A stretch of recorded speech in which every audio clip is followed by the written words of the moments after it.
Magkaigsunan, matang karunugon niya, makadawat kami o inyong mga pangutana. Happy Whispers meeting ibog na kalibot. Atong tulmanon oras sa atong Padaran ko silang issue na walay kalabutan sa Diyos. Magdesidir na ganita nga mo serbisyo sa atong Ginoo. Ang yawa, mangita o pamagi, mo-offer na mura-mura po ug iya sa Diyos. ang inahan kanya aligaran ang nakulog sa mga anak. Ako kalimutan tiyon sa Ginoo. Nga ang tanang mga kalisod iyang isukli.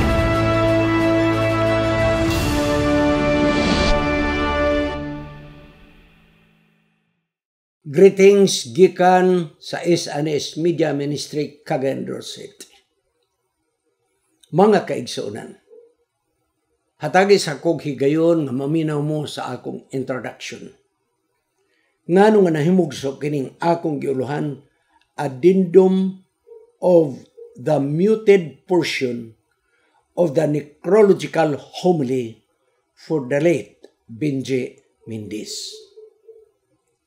Okay, mga kaigsunan, buti pasabot, pasumpay, dugang sumpay sa akong humili sa paghaya kang Brother Benji Mendez ni atong miaging Huwebes, din ako mo speaker.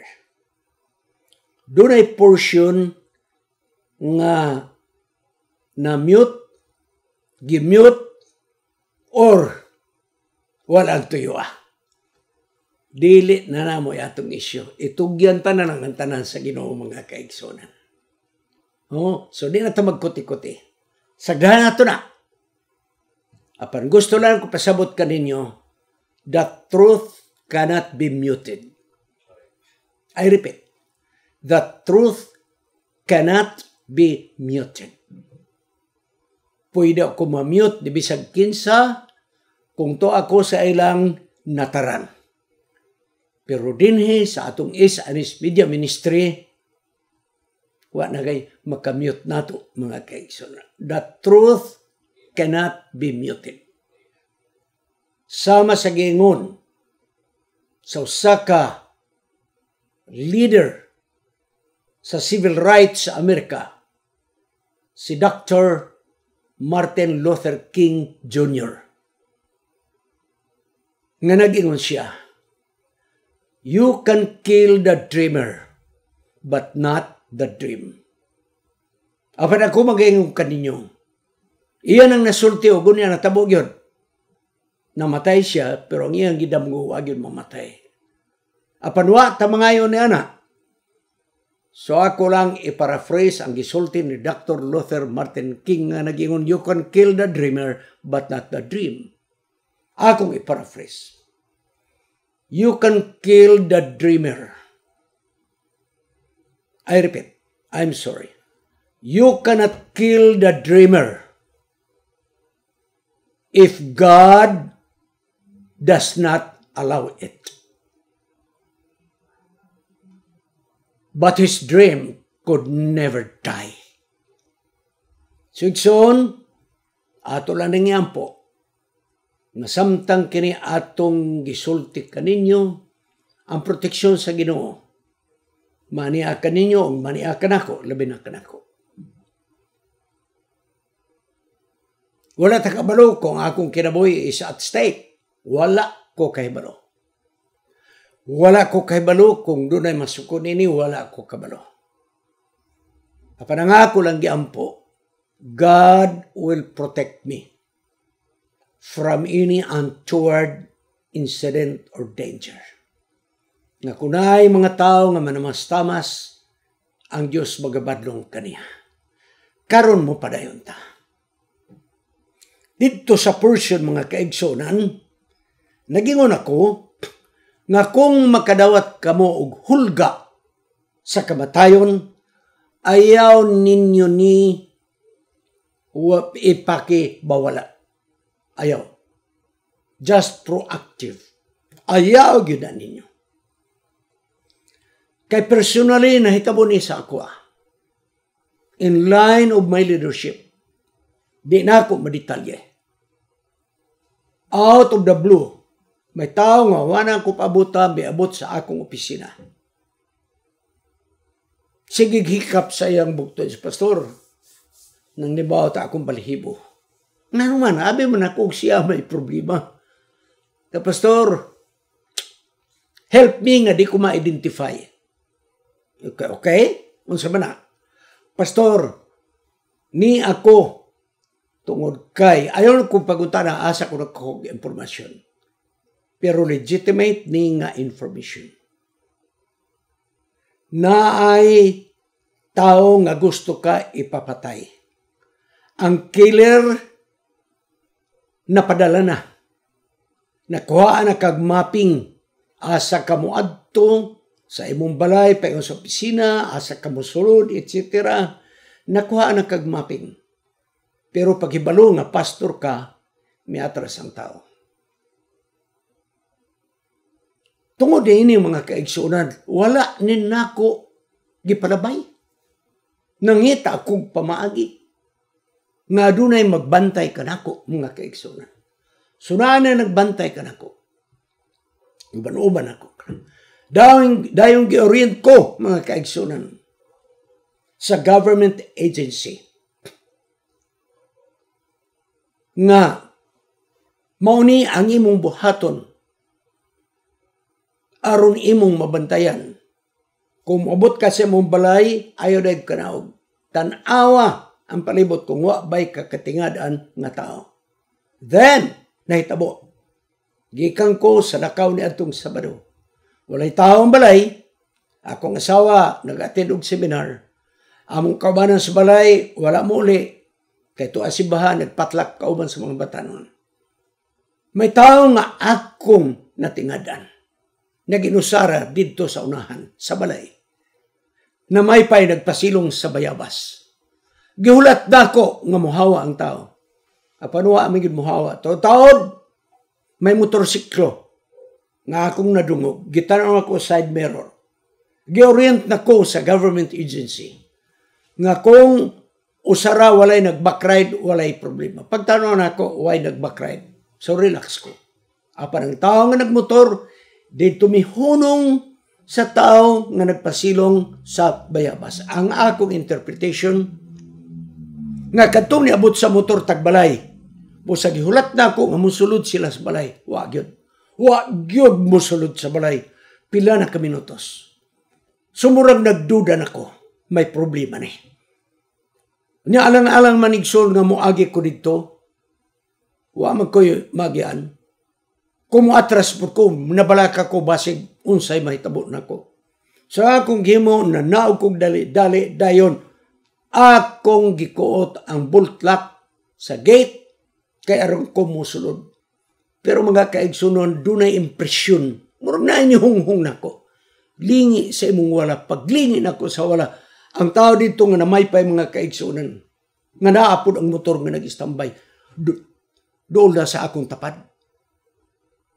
So akong giprocess sigsoon, nga nung dali man niabot nga layo man to siya. Ako na yung giatubang ang tao. Gitanaw ako, gitutukan ako mayo. Kaya, poring kaso, mabuhi pa ko. At least, akong ika-describe ang naon sa cartographer. Sumilabay ang tao, siya sige tutok na ko. Udtong dako, no, natudtong mga alauna pasado. Nag-jacket o gitom. Can you imagine that? Nag-jacket o gitom. Paspas ang processing sa akong nauna. Paglabay na niya layo, mga kaigsunan, abli na ko sa gate. Pero kining tao igsoon nga naa na kabalaka na kahadlok, di na nako makitaan ang gunitanan sa bultla. Then, the same thing. Naigihapon, murag naghunghung nako. Lingi sa imong to, paglingi na ko sto, ang tao mga kaigsunan, nga akong gidudahan. Nagdaga na paingon sa ako ni dasmag mga kaigsunan. Pag dasmag niya, akong giatubang. Di na ako i-detalye ako sa ako gimo. Basta akong giatubang. Gidrop na ako ang laptop mga kaigsunan. Ako siyang giharang. Dahil ang tao yung gisad-sad ang iyang sapatos. Ni-break siya dahil ni talikod. Nag-istorya ako sa agency sa gobyerno ug nagingon.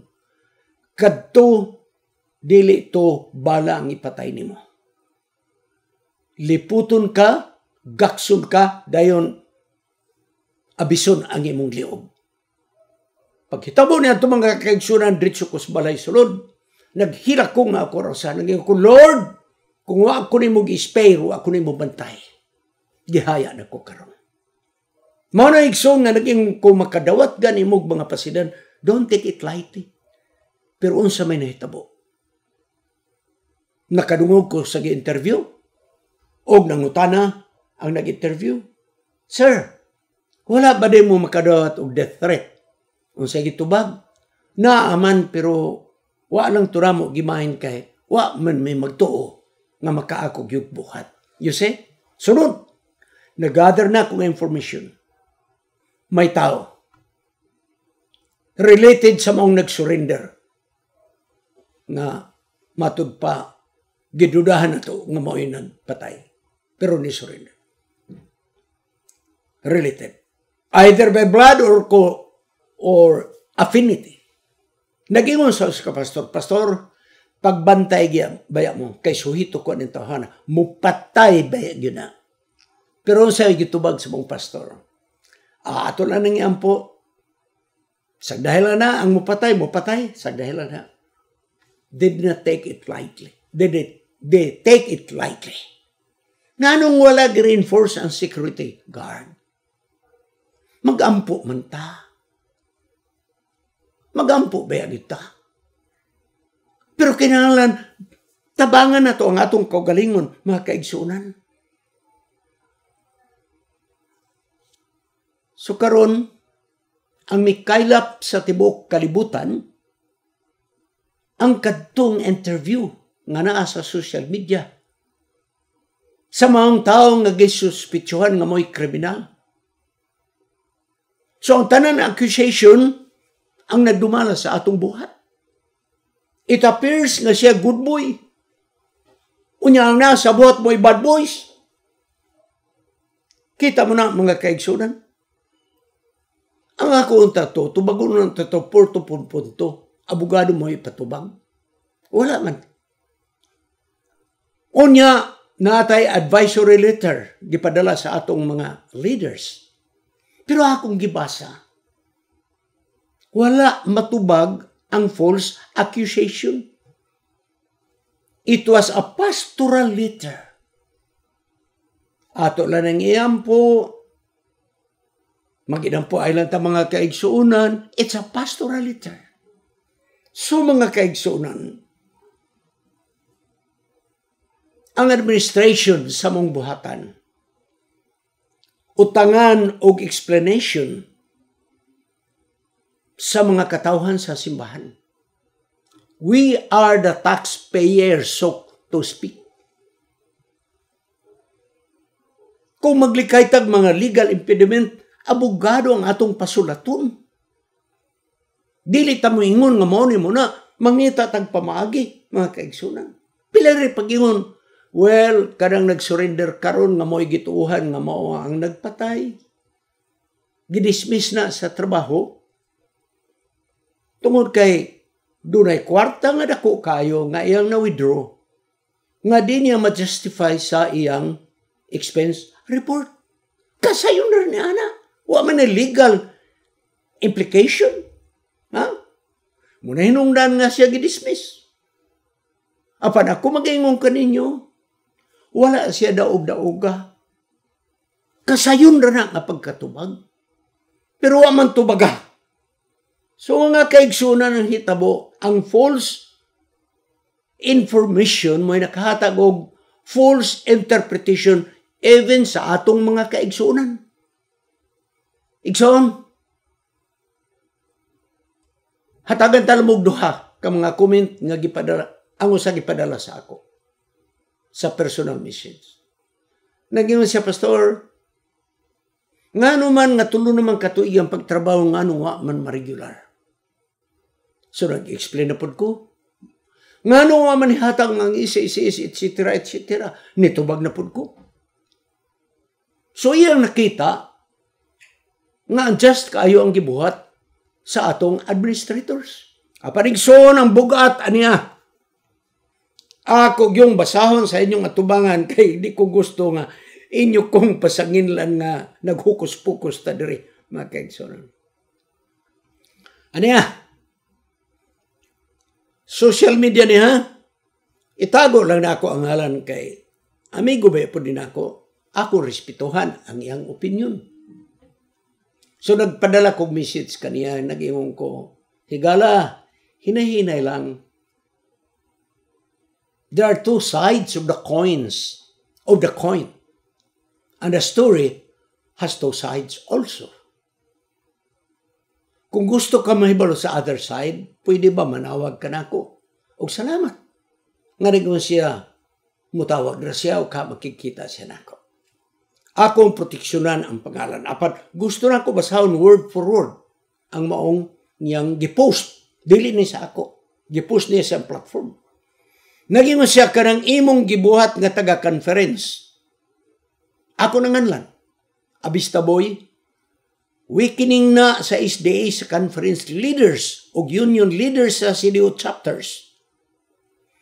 You sacrificed yourself in behalf of the SDA men and women. Can you imagine that? You sacrificed yourself in behalf of SDA men and women. Period. Agreed ko sa imong gibuhat nila. Kay unfairly lang jud ilang gibuhat sa imuha.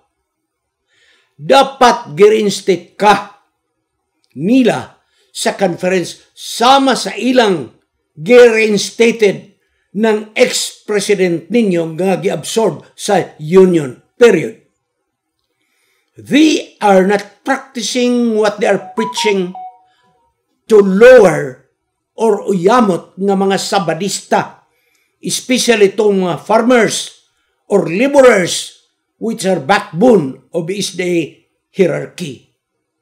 The SDA hierarchy are supposed to be example of the SDA local churches. And now, they are the shameful to the communities, both local, overseas SDA. Di nato ito bagon. Magpakahilumta. Muingon mo nga, Pastor, ayaw lang sa social media. Katong na-muted, ay natugtubaga. Sa sunod lang, kini nga post, usawa na nimo. Can you blame kining maong membro na to, si bahan nga mo na yung gisulti? Nga niyang nadungog ang katuramang gipost sa maong gi-suspect mga kaigsunan? Can you blame her?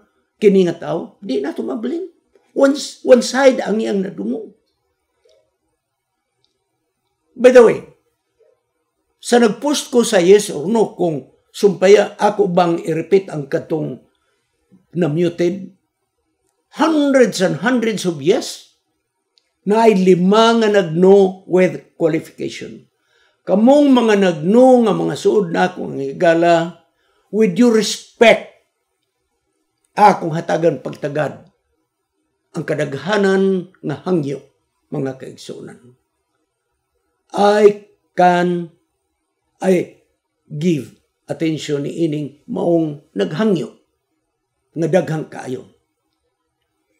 Usa nga nagno nagingon, pwede ba diri na sa sulod mo isulti? Retired na ko.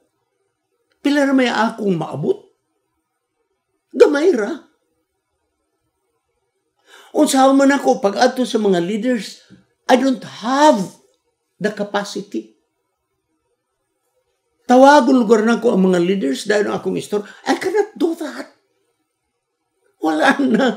Kanato general ko, pero retired na. Kumbaga, wala pistola ang general, kay retired na. So I cannot do that. So kining mga mali nga mga impresyon. Igsoon, hatagan tabok background, kining maong necrological homily nako, I prayed hard. I prepared this for 3 nights. Naghangyo ko sa Ginoo.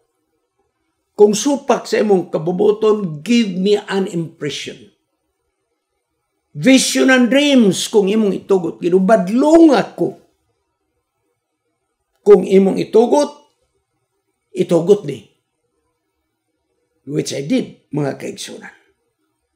So dili mahimo ka ng gingon, let us not wash the dirty linen in the public. I agree with that.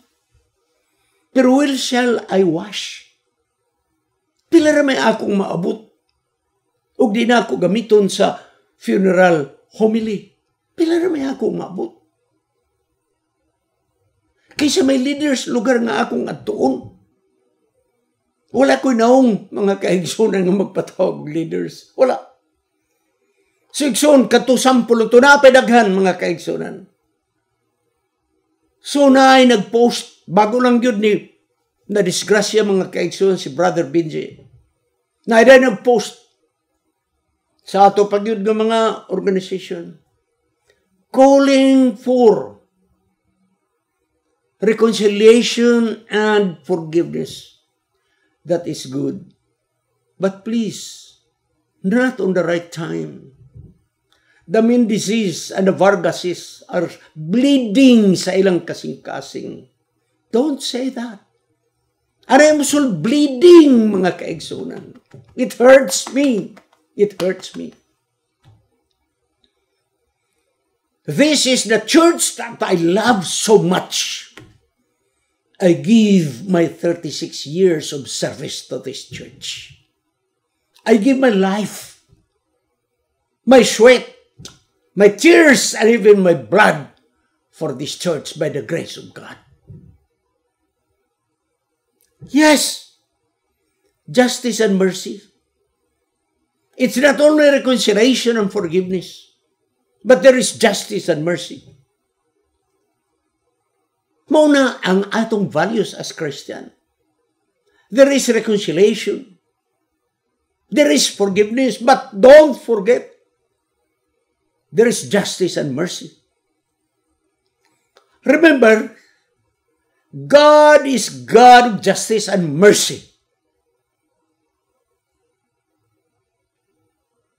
He is God of mercy because Jesus is the Lamb of sacrifice. But remember, in the sanctuary in heaven, He is no longer the Lamb of God, but He is the judge. He is our friend, but do not abuse your friend. Because bisag kita suod nga higala, natay boundary. Ingon sa akong professor, we are friends. But you cannot sleep in my matrimonial bed. Can you imagine that illustration? Mga nag-iwan siya, God is your friend. But remember, there is boundary because He is also a judge. So mga kaigsunan, kung kinsa man ang kriminal, kung ma-justify na sa korte o kinsa'y kriminal, he must be forgiven. And I have forgiven him already. But he has to pay the crime. There is a law of the land that requires. There is a law of the land that requires. Remember, ang kamatayan ni Brother Mendez is in the line of duty. And the cause of his death is also in the line of duty. Therefore, this legal case is not of the Mendezes, but of the local conference. I repeat, kini nga kaso mga kaigsunan na matay si Brother Mendez on line of duty. After sa office worship, giilad siya mong nakagawa sa pultahan. Namatay siya on duty. Namatay siya kay iyang ginipisahan ang imong halad o ang akong halad, ang imong ikapulo o akong ikapulo. Namatay siya. Busa kini nga kaso, dili ni sa Mendez.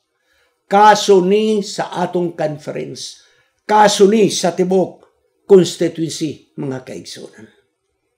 Manghinaot ko nga sila mo'y mangusog alang nini. Igsoon, justice and mercy. Wala mawala, igsoon. Kumuhato tagligal wala, mawala ang justice and mercy. Why? Justice without mercy is harshness. But mercy without justice is laxity. Hustisya nga walay kaluoy, kabangis. Apan kaluoy nga walay hustisya, wishy-washy.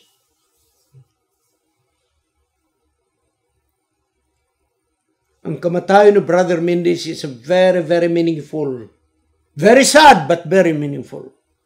He died because iyang giproteksyonan ang pagkabalaan sa halad o ikapulo sa mga kaigsuunan. Igsoon, sana saan pa ka sa distrito. Doon ay simbahan igsoon nga 40 kilometros ang akong bagtasunon. Layo sa sibilisasyon. Pero karon, salamat na siminto na gyud ang dalan. Ang atong mga membro dito, mga IPs, indigenous peoples, pero mga matinumanos pag-alagad. Tuod kay tuwa sila sa liblib na gyud nga dapit. Grabe kakusog ang insurgency, mga kaigsoon. Pinatanay magkalilisang. Naay panahon ng mga evacuate sila. Grabe igsoon. Hinungdan nga ang pastor nga na-assign kaniadto. Wala makabisita sa mga dapit for 1 year, mga kaigsunan. Then, na-assign ako sa mga district. Giuna na akong bisita. Kiningwa mabisita pastor sa usa ka tuig. Delikado gyud ang mga dalan. Delikado.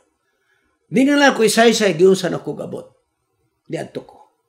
Nang hilak ang mga kaigsunan. Gigakusko sa mga kaigsunan. Ibala mo ko sa iyong pastor. Abi na mo, magkakitamig pastor sa langit na dili dinhi. Usa na katuig, wa na mo pa niyang pastor. Kami may nagyon ayarog aridre. Delikado nga mong dapit. Excuse me. Pero natingala gyud ko. Natingala gyud may pastor. Nganong nangisog ka sa pag-abot niini nga dapit. Tanaw rin so. So namisita ko sa mga balay. Namisita ko sa mga balay por balay, namisita ko mga kaigsunan. Nagampo ko nila. Pero maarita sa treasurer. Niadto ko sa treasurer. Ang treasurer makamao manahi. Mo ito yung magtatahi sa mga dapit. IP gihapon siya. Pagkuha na ako sa remittance, na siya gibit-bit. Kana bitang singala na mura bitang jacket nga na sa lalom. Nalimot kong term. Kamu nalimanti ko, ha? Sleeveless nga maong, kaya magkatahit man siya, dahil na ay daghang bulsa sa atubang og sa likod. Diha ni gibutang ang ikapulo. Kubrad, unsa man ni? Sa pastor, abi nimo, dili diha na ako nagibutang. Bisan sa daruhan, ginasuot ko na, pastor. Bisag sa uma, asa na nakasuot ko, ana, pastor. Kung ano man. Nahadlo ko, pastor. Balaan magunang nga kwarta. Unya sa dinaganay o akong mabian, ako'y panilngan sa Ginoo. Busa nagtahi ko ining mong panaptun, gipamutang na ako ni. Kumrad, usa na kadugay ni mo ning dala-dala, pastor, usa katuig. Usa na katuig. Igsunan na kada Sabado, madugang ng ikapulo. Niya katuro mga dapit, mas daghan og sensilyo ng ikapulog halad. Ni bukat mga kaigsunan, believe me, bukat yun kayo. Pero igsun dito natandog ang akong kinabuhi.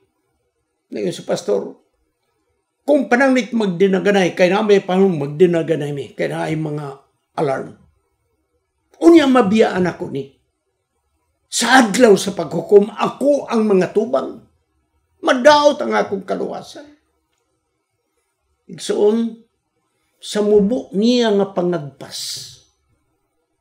naka-admire ko ni ini nga treasurer. Walay taas nga edukasyon. Simple yan. Kapaniyang nakita ang kabalaan, sa ikapulog halad. O ako mag-iong kaninyo, Brother Mendez is like that. Benji Mendez, ingon ni ana. Dili siya tao nga lisod. He is not a mean person. He is not an disagreeable person. Dili. Sa mga meeting committee, di gani ito mutingog kanunay. Pero kung mutindog, may punto. Pero nga akong nakita, kang Brother Mendez, overprotective siya sa salapi sa atong conference sa mga halad o ikapulo. Overprotective yun na siya.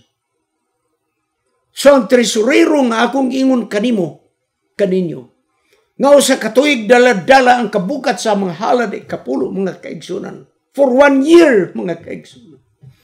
Kaya nagtuo katong treasurer nga balaan kini nga kumawala iyang mabiyaan sa adlos pagkukum panilingan siya sa Ginoo.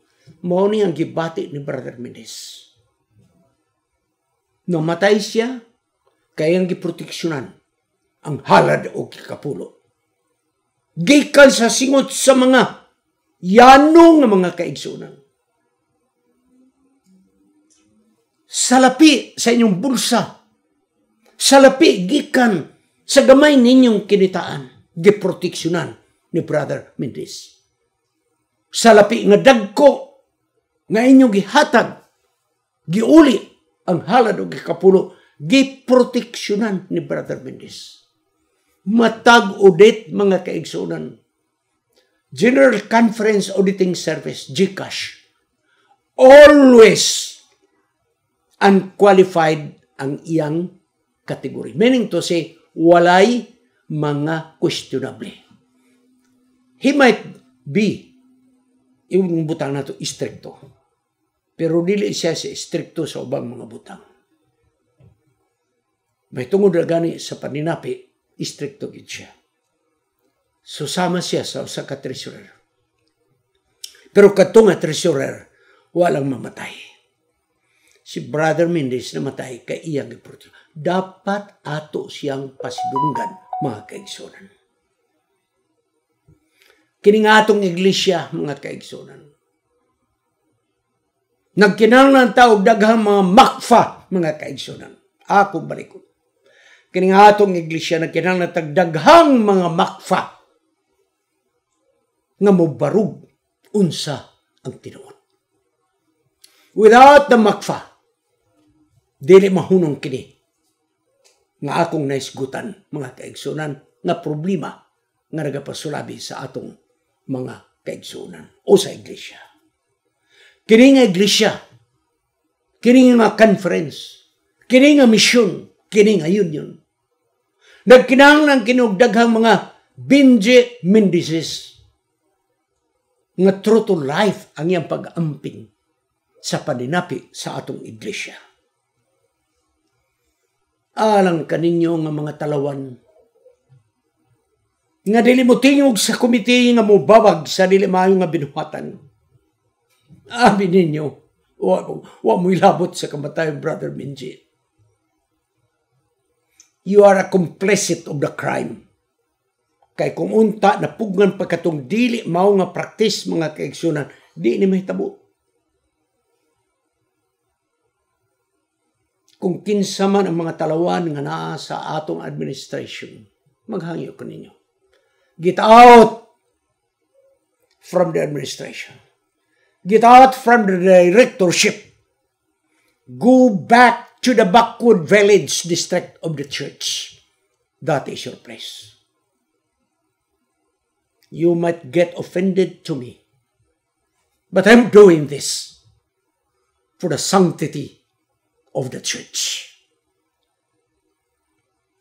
Unsaon man nato nga binuhatan nga maayong Brother Mendez sa pagproteksyon sa salapi sa atong iglesia, magapabilin sa panumduman sa umaabot nga mga generasyon og karon.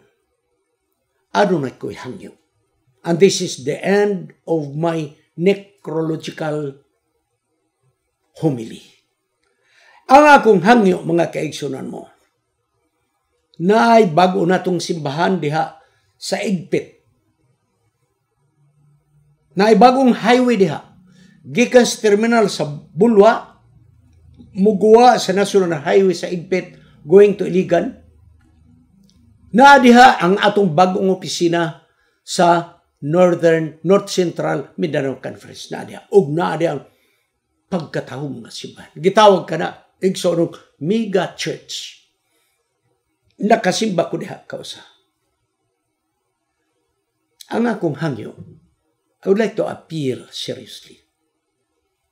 Kung anlan magunato ng mega church, mega is not a noble name. It's a grandiose name, but not noble name. Ang akong hangyo, pwede ba? Nganlan ka na nato nga simbahan, V. Mendez, which stands Benjamin Vargas Mendez Memorial Seventh-day Adventist Church. Atungan lang ka ng mega church sa Igpit. B.V. Mendez Memorial Seventh-day Adventist Church. Tingali mo ingon mo, Pastor, ngano man yung atong man hatagag pangalan ka na. Ngawa magiusa kadako ngayang gamon. Okay. Kung sa financial igsoon, dili mataw ka ng maong mega church without Benjamin Mendez kay siya treasurer. Kaya kining mega church igsoon, ang budget ani from the division to the union and the local conference. So dili na mo issue ang salapi. Dili mo ti pasabot nga kung i-honor nimo sa usa ka taong namatay, may gasto ang mga tao nga imong gipasidunggan dili. Example, Andros University. Nahibalo ba mo? Nga kanang Andros University, in honor sa atong first missionary sa Europe, nga si Neven Andrews, nga daghang mga church school nga na-establish sa Europe. Walay naamot kay dugay rang namatay si Neven Andrews. Pero gipasudong ka na ito. Muna igsoon, ayaw mong guna-una nga improper ni tungod kay walay naamot nga kwarta sa mga Mendezes. That is wrong. Atong hatagan igsoon. Og value ang dugo nga mibanaw mga kaigsunan. Diha gyud sa pultahan sa buhatan sa atong local conference. Ato ning hatagag value mga kaigsunan. Nga matag-agi sa mga tao nga mga Adventista nagkasabot. Nga usa ka panahon may namatay nga tresurero nga nagproteksyon sa paninapi sa simbahan. Igsoon, kining ako sugyot lang. Pero kung pananglit, dili gyud himuon sa local conference, then ang sunod na kong buhaton, maghimo ko og signature campaign, which I believe nga daghag mo pirma. Ug unya ako makagather na kog thousands and thousands of signatures. Then mo adto ko sa conference. Ano tingog sa kadaghanan? Please paminawan ninyo. Alang sa mga Mendezes, I grieve with you. I am grieving with you. Sa mga Vargases, I am grieving with you. Apan ang iyang dugo, wala mahimong kakawangan. Ang iyang kamatayon, wala mahimong kakawangan. Simbolo kini nga nakinahanglan tag kabaguhan. Simbolo kini nga nakinahanglan ta mga kaigsuonan o reformasyon. Simbolo kini nga kita nakinahanglan og mga dedicated nga mga workers, mga kaigsuonan. Simbolo kini mga kaigsuonan nga nakinahanglan ta og mga workers nga mubarog, unsay matud, unsay matarong. Ang Diyos magapanaling ka na to. O kini mo ang apasumpay sa muted portion sa akong humuli mga kaigsunan. Magamputalan sa pagtapos. gamhanan nga Diyos nga naa ka sa mga langit. Kung aduna may mga sayop nga akong nasulti, pasaylo ako, O Diyos. Apan ang ako lamang tuyo mo, nga magmataan tanang mga kaigsunan. Ang balaan nga misyon ni ini nga simbahan, sa pagwali sa mga balita, sa pagtudlo sa mga katawhan, sa pagbautismo, balaan kini nga bulhaton. Ngamo kining pagabuhaton uban sa pagkabalaan, balaan nga mga pamaagi, balaan nga resulta. O Diyos, gusto kami nga samtang nagahulat sa imong pagbalik, kami nagabuhat sa matarong sumala sa imong kapuputo. Magapanangan ikaw sa mga leaders, O Diyos, mga leaders sa simbahan gikan sa General Conference, paingon sa division, latay nganhi sa mga union, paingon ngadto sa Conference of Mission, hangtod sa kinatumyan ng mga kaiglesia. Magapanay ikaw sa tanang mga nagdumala sa buhay. O Diyos, ako nag-ampo sa pinasay. Kung dunay mga hulga sa among kinabuhi, panalip di kami. Kaya nga among kinabuhi, ana sa imong kamot. Kining tanan among pagadawaton sa ngalan ni Jesus manluluwas. Amen. Kining inyong higala, si Pastor Wendell Munggaya Serrano, nga inyong igsoon usab, magkapadasig sa matag sa kaninyo sa pag-like, pag-share, labaw sa tanan sa pag-subscribe sa atong YouTube channel ng pangalan Wendell Munggaya Serrano ug ayaw kalimot sa pag-click sa notification bell hangtod sa sunod nga higayon magkita na usab kita.